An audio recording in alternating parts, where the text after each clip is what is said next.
Halo semuanya, Assalamualaikum warahmatullahi wabarakatuh.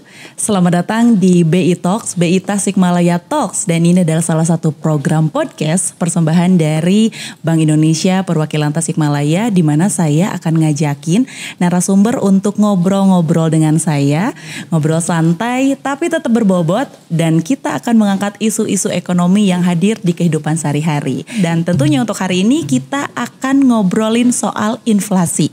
Kita akan ngobrol soal bagaimana belanja bijak, dan kita juga akan ngobrolin soal gimana sih fenomena yang terjadi biasanya ketika memasuki Ramadan dan juga persiapan ke Idul Fitri.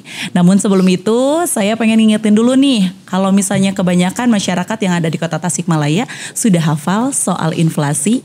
Inflasi itu apa sih? Inflasi itu kalau kita analogikan, dulu itu 10.000 kita bisa dapat 5 porsi bakso. Tapi kalau sekarang mungkin cuma 3 porsi bakso. Itu yang disebut inflasi, di mana harga barang dan jasanya naik tapi daya belinya turun. Nah, kebanyakan orang itu suka langsung bingung kalau terjadi inflasi. Padahal sebenarnya kalau inflasi itu tidak selalu buruk. Bisa jadi itu mengidentifikasi kemajuan pertumbuhan dalam sebuah kota atau juga daerah.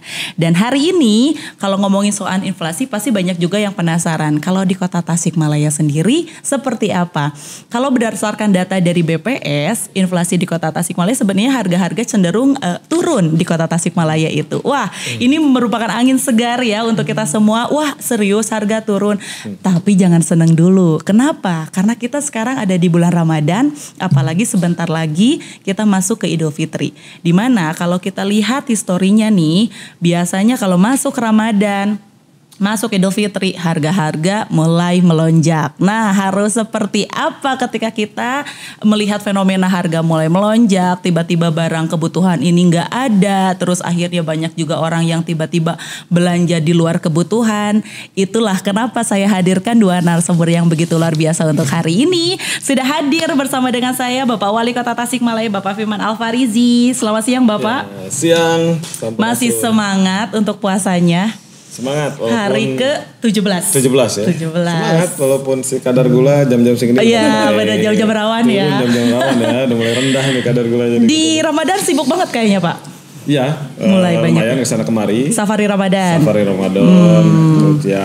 Hampir tiap hari ya. Iya benar. Sabtu Minggu, terus juga siang tetap aktivitas. Bener. Ya termasuk mengkontrol juga tadi yang disampaikan mengenai inflasi. Iya benar. Itu juga. Wah, ini tapi banyak. Sebetulnya ahlinya, kalau saya nggak ahli. Iya, tapi kan sinergi dan kolaborasi benar. Karena ketika kita ngobrolin sebuah kejadian di dalam sebuah daerah, itu pasti tidak hanya satu pihak yang akan bekerja, tapi sinergi dan kolaborasi. Salah satu narasumber yang begitu luar biasa yang berikutnya hadir bersama dengan saya, ada Ibu Laura Rulida Eka Sari Putri. Selamat siang Ibu. Selamat siang Kelly. Beliau adalah Kepala Perwakilan Bank Indonesia Tasikmalaya. Nah, ini ahlinya ya Pak. Nah, enggak juga pakarnya. Karena kita ngomonginnya soal ekonomi. Nah, karena kalau misalnya ngomongin ekonomi itu kan salah satu yang memang selalu menjadi indikator nih, daerah ini kayaknya lagi gini itu kan ekonomi, termasuk mungkin inflasi. Nah, kita sekarang ngobrolin soal inflasi nih Bu, ngobrolin juga soal fenomena yang terjadi di masyarakat, di mana kalau misalnya masuk bulan Ramadan, mau Idul Fitri, beberapa komoditi itu biasanya naik harganya. Benar nggak Pak? Kerasa nggak Pak? Biasanya kayak gitu ya siklusnya. Ini Ramadan pertama di bawah kepemimpinan Bapak ya? Iya betul. Iya. Pertama dilantik. Betul. Terus kita ada retret dulu seminggu di Magelang. Balik ke sini awal langsung pas Ramadan. Dan memang hari pertama saya di kota Tasikmalaya itu kita ke Pasar Cikurubo. Iya. Sidak ya Pak. Ya, betul. bukan sidak sih, cek aja. Cek harga gitu. Kaget nanti langsung ya. Kalau sidak pasti ngajak ibu. Tapi kemarin kan saya karena pengen di sini pengen lihat cek aja harganya. Ya sudah, memang ketika awal Ramadan justru turun ya harga-harga ya. Udah mulai normal ya di sana. Tapi yang memang jadi naik atau tadi ada inflasi gitu ya, naik sih harga. Iya benar. Naik harga itu pas ini. Mas ada istilah munggahan kan? Nah, justru pas di munggahan itu. Nah itu memang menjadi sebuah fenomena yang memang boleh dibilang tahunan ya Pak ya. Dimana biasanya wilayah Periangan Timur tuh kalau misalnya mau masuk bulan Ramadan, apalagi nanti Idul Fitri, itu beberapa komoditi itu akhirnya naik. Nah tren harga di Ramadan itu kan memang kayak gitu tuh Bu. Nah biasanya mengalami kenaikan yang paling signifikan untuk sekarang yang mengalami kenaikan apa? Jadi kalau biasanya di Ramadan nih, ini kan memang kita semua tahu tadi juga udah bilang pola konsumsi masyarakat tuh meningkat gitu ya, berubah gitu, banyak permintaan tadi buat sahur, buka puasa, munggahan, termasuk juga persiapan Idul Fitri. Kalau dari data, kalau kita lihat dari Pusat Informasi Harga Pangan Strategis gitu ya, itu biasanya kalau di Tasikmalaya itu ada 4 komoditas Pak yang biasanya mengalami kenaikan harga. Pertama nih bawang merah gitu. Yang biasanya harganya di 27.000 nih sekarang sudah 44.000 misalnya. Lalu ada telur ayam ras itu biasanya di sudah di 29.700. Lalu daging ini udah 135.000. Nah, telur ayam daging ayam ras ini juga kemarin di awal puasa sempat ke 38.700. Sekarang untungnya sudah mulai turun lagi ke 35.000. Nah, ini sebenarnya ini bukan fenomena yang baru, tapi memang terjadi selalu gitu memang ada beberapa faktor yang menyebabkan. Pertama tadi yang memang lonjakan permintaan dari masyarakat gitu ya. Nggak hanya rumah tangga aja, tapi juga kan ada bisnis kuliner musiman yang muncul juga gitu kan di Ramadan. Jadi memang permintaannya melonjak. Lalu yang kedua, kita memang menghadapi kayak ada gangguan cuaca juga, gangguan distribusi juga. Cuaca yang kurang mendukung gitu ya.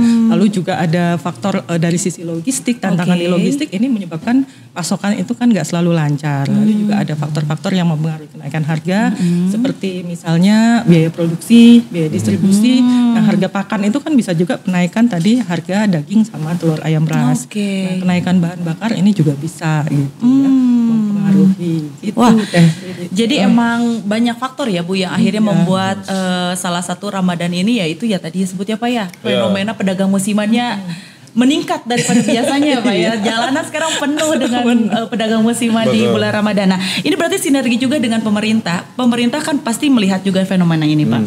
Fenomena ketika harga-harga kebutuhan pokok boleh dibilang cenderung naik. Tadi daging, telur, bawang. Dari sisi pemerintah sendiri nih mengidentifikasi tantangan pasokannya itu seperti apa sih untuk fenomena ini Pak? Kita punya tim ya, tim pengendali inflasi daerah gitu. Salah satunya juga dengan BI, kemudian juga dengan Bulog, kemudian juga dengan BPS gitu. Di mana kita setiap minggu di awal minggu hari Senin itu kita ada rapat koordinasi dan di kontrol juga di pusat. Nah di situ pengidentifikasiannya. Jadi kita memang bersama-sama melihat bagaimana nih si harga-harga bergeraknya dari sana. Nah, kita analisa apakah memang itu karena stok tidak ada atau memang tadi permintaannya yang memang jadi banyak. Atau misalkan tadi jalur distribusinya gitu. Nah, nanti kita bersama-sama mengidentifikasi dan juga mencari solusi. Bagaimana untuk mencegah hal itu. Berarti memang sudah langsung gercep sekali ya ini oleh pemerintah dan juga Bank Indonesia ketika sudah mau masuk bulan Ramadan tuh memang fenomena yang memang biasa terjadi seperti itu. Nah, kalau dari Bank Indonesia sendiri berarti punya strategi apa nih Bu untuk menjaga kestabilan harga dan apa sih yang bisa dilakukan oleh BI ini untuk membantu masyarakat? Ya. Ini pas banget sih pertanyaannya. Inflasi itu selalu jadi perhatian utama bagi Indonesia Pak gitu ya. Termasuk utamanya inflasi pangan ini. Gitu ya.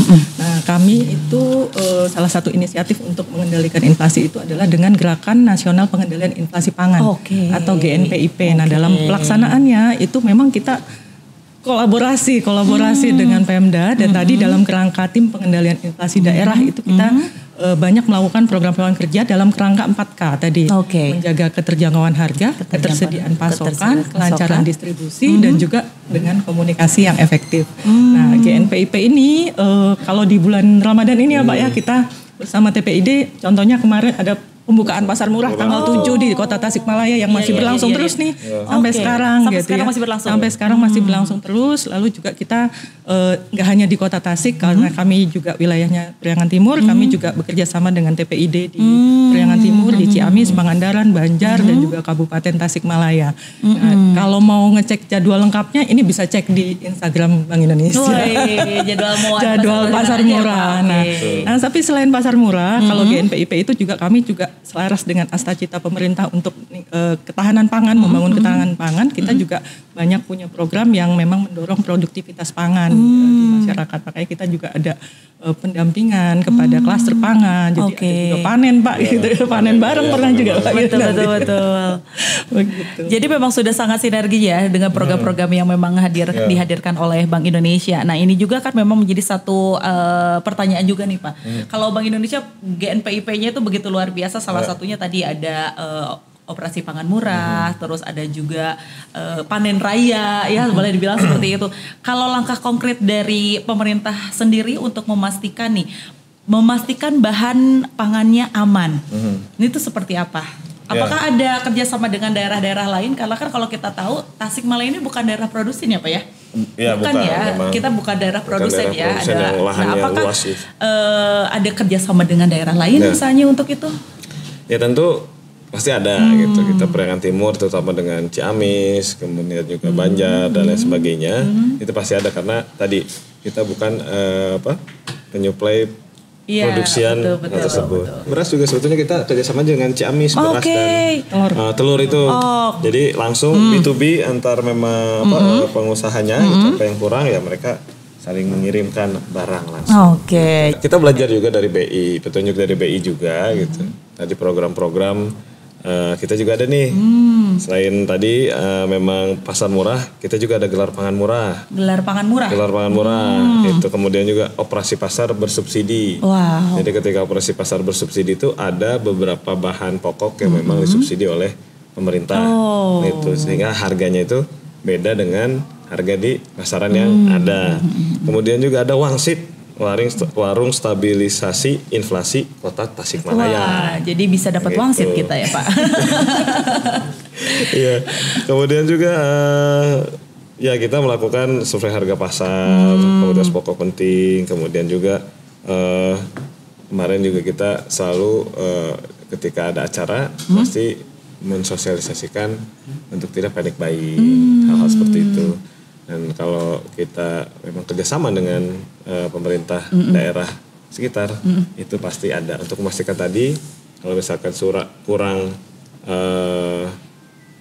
produksi, misalkan si cabenya, itu dari mana kita ambil. Gitu. Kalau misalkan distribusinya juga tidak lancar dari tempat A, kita bisa ambil dari mana. Gitu. Berarti memang ada kerjasama dengan daerah lain juga berarti ya Bu ya. Dan sinergi kolaborasinya itu berarti memang dengan banyak pihak ya untuk menciptakan kestabilan harga ini. Tadi ada panic buying nih, karena memang ini salah satu fenomena masyarakat. Nah, biasanya ketika harga naik atau ketika mau masuk bulan Ramadan, mau masuk Idul Fitri, itu masyarakat pasti berbondong-bondong untuk membeli banyak-banyakan barang-barang kebutuhan pokok. Karena apa? Mumpung belum naik harganya. Padahal biasanya kayak gitu. Untuk ngomongin soal panic buying ini sendiri nih, masyarakat tuh kebanyakan akhirnya belanja dalam jumlah yang banyak. Dampaknya nih Bu terhadap inflasi seperti apa? Terus apa sih yang bisa dilakukan oleh masyarakat sendiri untuk ya tidak memberikan dampak yang semakin kemana-mana gitu? Ya, panic buying ini sebenarnya justru malah memperparah keadaan gitu ya. Jadi malah membuat pasokan malah jadi terganggu, harga makin naik, makanya masyarakat yang justru lebih membutuhkan malah jadi nggak bisa mendapatkan gitu. Betul. Ya. Makanya ini kan pernah kejadian juga ya Pak waktu pandemi dulu gitu. Sebagai contoh kan waktu awal-awal pandemi kita nyari masker, nyari hand sanitizer susah gitu ya, karena semua pengen numpuk-numpuk gitu ya. Nah, sementara ini itu terjadi bukan karena produksi berhenti, bukan karena pasokan yang nggak ada, tapi karena memang masyarakat yang nggak terlalu butuh belinya lebih banyak. Gitu. Nah, apa sih yang bisa kita lakukan? Ini sebenarnya masyarakat bisa lakukan 3 hal. Pertama itu belanja secukupnya, gitu ya. Beli sesuai kebutuhan, bukan karena panik. Gitu ya. Jadi kalau semua masyarakat bisa membeli dengan bijak gitu ya, pasokan ini kan akan terjaga gitu. Jadi nggak akan ada tuh yang namanya tadi harga naik secara berlebihan. Nah, yang kedua itu harus percaya nih dengan sistem distribusi gitu ya. Karena pemerintah daerah tadi juga dengan TPID gitu ya. Kita semua pasti berusaha menjaga ya Pak ya kestabilan harga gitu ya. Jadi dari Pemda itu pasti juga sudah memantau gitu ya, melakukan pemantauan stok, juga memantau harga gitu ya. Melakukan kerjasama tadi antar daerah juga bertemu juga dengan para distributor gitu ya. Termasuk juga tadi melakukan operasi pasar dan gelar pangan murah. Jadi sebenarnya masyarakat tuh nggak perlu panik, nggak perlu khawatir. Nah, yang ketiga itu harus belajar mengelola keuangan secara bijak. Gitu. Nah itu mengelola keuangan secara bijak seperti jadi apa tuh Bu? Kalau pergi belanja itu kalau bisa bikin daftar dulu, gitu kan. Bikin daftar dulu dan daftarnya dipatuhi gitu ya. Benar. Jadi nggak ada belanja impulsif gitu ya. Kalau semuanya bisa seperti itu ya, insya Allah sih situasi lebih tenang, lebih rasional dan nggak ada tuh yang harga-harga yang akan naik loh. Jadi kadang kalau masyarakat tuh suka mikirnya kayak gini, ngomongin inflasi memang kita bisa ngasih kontribusi gitu kan. Kayaknya itu urusan pemerintah deh sama yang di atas-atas, ternyata bisa loh Pak. Jadi kita kasih cara untuk bikin daftar belanja biar kita tidak beli hal yang mungkin di luar kebutuhan ya Bu ya. Dan kadang ada beberapa masyarakat juga yang merasa khawatir nih, panik. Ini bener gak sih pasokannya aman? Ini bener gak sih untuk bisa memastikan itu banyak sekali, salah satunya programnya tadi sudah disampaikan oleh Ibu dari BI dan juga pemerintah ya. Jadi memang jangan khawatir nih ya masyarakat yang ada di Kota Tasik, di Periangan Timur, pasokannya itu jangan berpikir oh kenapa harganya tiba-tiba begini, ini pasti pasokannya nggak ada, karena pemerintah juga tidak diam ya. Kalau tadi kan memang sudah diedukasi nih, kalau dari pemerintah sendiri nih Pak, cara mengedukasi masyarakat agar bisa ikut serta dalam menjaga stabilitas harga, terus tidak berbelanja berlebihan kayak gimana sih Pak? Ya itu tadi pencegahan panik buying pasti kan 4 yang tadi. Cuman kita siapkan kanal-kanalnya Bu. Saya yakin dari BI juga sudah mensosialisasikan itu lewat media sosial. Kami juga gencar di media sosial, di dinas yang terkait, dinas ketahanan pangan dan pertanian juga di sana. Kemudian juga kanalnya Prokopim dan juga Diskominfo kita gunakan untuk mensosialisasikan tadi 4 hal yang untuk mencegah panik buying. Dan kemudian saya juga mensosialisasikan setiap safari Ramadan. Nah di sana juga kan kita langsung bersentuhan dengan masyarakat. Iya betul.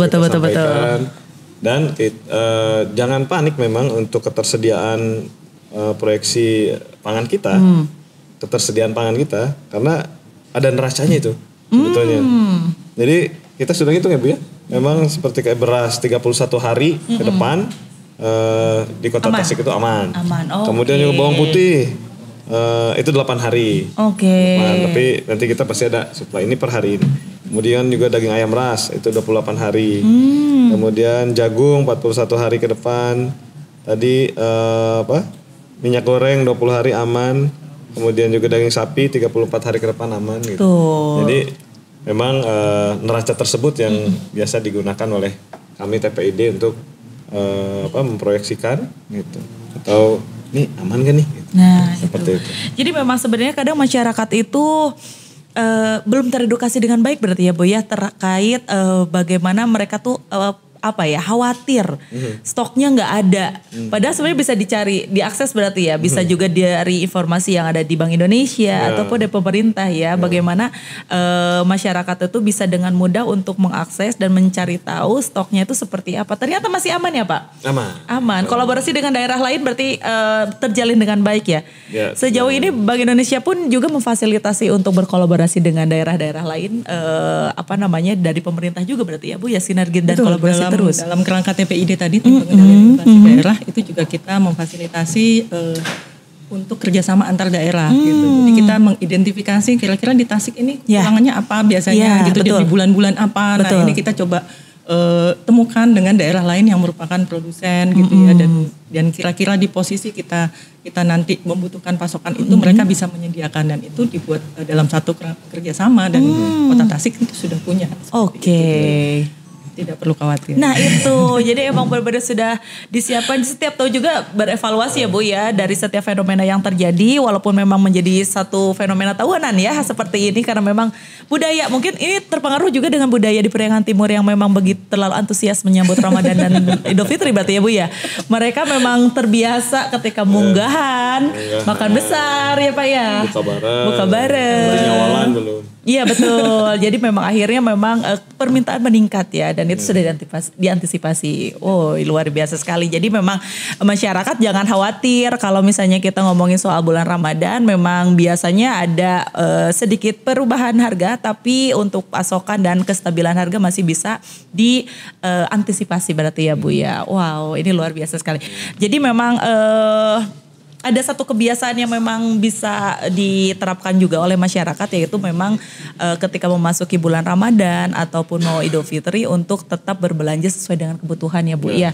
Walaupun mungkin memang kedatangan saudara dari mana, tapi memang dipastikan untuk tidak berlebihan, betul. Agar memang bisa menjaga kestabilan harga, karena ternyata masyarakat juga sangat bisa berperan ya dalam hal ini ya. Tidak hanya pemerintah dan juga BI yang gimana nih caranya biar stabil tapi masyarakatnya santai-santai aja, enggak. Masyarakat bisa sangat berperan, salah satunya jangan tergoda dengan promo-promo. Karena banyak diskon-diskon yang akhirnya menggoda kita untuk belanja di luar kebutuhan. Betul kan ya? Jangan tergoda dengan belanja yang berlebihan, kemudian bikin daftar belanja seperti tadi disampaikan Ibu, bikin daftar belanja agar kita tidak keluar jalur untuk belanja yang akhirnya nggak niat beli A malah jadi beli ya gara-gara nggak punya daftar. Dan yang pastinya juga jangan khawatir karena pemerintah sinergi dengan Bank Indonesia akan sangat selalu bekerja sama dengan baik untuk menstabilkan harga ya Pak ya. Sejauh ini perkembangan sampai dengan hari ke-17 bagaimana Bu harga-harga? Cukup baik sih. Sudah. Cukup masih aman dalam rentang target sasaran kita. Oh iya, aman ya Pak berarti ya Pak? Aman ya, masih kondusif ya. Biasanya agak mulai butuh effort lebih ketika mau lebaran mungkin Bu, atau seperti apa nih dari pemerintah biasanya antisipasinya? Ya biasanya menjelang lebaran. Lebaran, terus kita mulai mengidentifikasi Bu ya, mungkin nanti juga ada beberapa yang tadi distribusinya kita lancarkan, terus kurangnya dari mana kita ambil, gitu. Begitu. Tapi memang sudah mulai diantisipasi dari sekarang ya, agar nanti lebaran pun teman-teman warga Tasikmalaya itu tidak kehilangan pasok atau kekurangan pasokan ya. Dan itu satu poin lagi nih sebenarnya, jangan suka termakan hoax. Betul ya Pak? Iya. Telur nggak ada, ibu-ibu panik.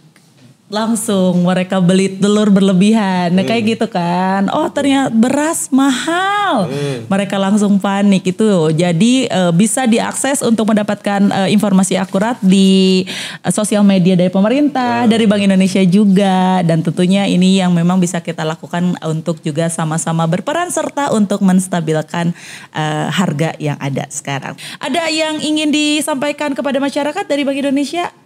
Ini prinsipnya kestabilan harga itu bukan tugasnya pemerintah daerah saja, tapi betul. Semua bisa berkontribusi termasuk masyarakat. Dengan berbelanja bijak, masyarakat bisa ikut berkontribusi dalam mengendalikan harga-harga. Tuh, kayak gitu. Dari Bapak mungkin apa yang ingin disampaikan kepada masyarakat? Ya, untuk warga Kota Tasikmalaya gitu, bijak-bijaklah membeli dan juga jangan khawatir nanti untuk lebaran, kemudian juga untuk nyawalan nanti, bahkan untuk buka bersama, stok aman gitu. Dan juga kita akan jaga bahwa harganya akan terjangkau. Wah, ini luar biasa. Stoknya aman ya Bu ya? Pak aman ya? Terima kasih narasumber saya luar biasa sekali. Sama-sama. Dari sela-sela kesibukannya Bapak masih menyempatkan hadir untuk ngobrol-ngobrol. Ini luar biasa obrolannya, kita ngobrolin soal perekonomian. Karena masyarakat tuh paling panik kalau udah ngomongin masalah harga Pak. Bener ya? Sensitif ya? Bener, apalagi Bank Indonesia ini salah satu yang pasti paling digempur nih soal hal kayak gini. Tapi sejauh ini masih aman ya Bu ya? Aman insya Allah. Aman, sinerginya bagus sekali soalnya Pak. Terima kasih Bu Laura, terima kasih Bapak Fima, sehat-sehat telur, lancar selalu puasanya. Amin. Dan jangan lelah untuk selalu bisa mengedukasi masyarakat untuk selalu ikut serta dalam menstabilkan perekonomian. Terima kasih juga untuk warga Tasikmalaya yang sudah hadir dan tentunya juga sudah mau mendengarkan dan juga tolong informasi ini disampaikan juga karena informasi satu itu tidak akan berguna kalau tidak diinformasikan lagi kepada yang lainnya.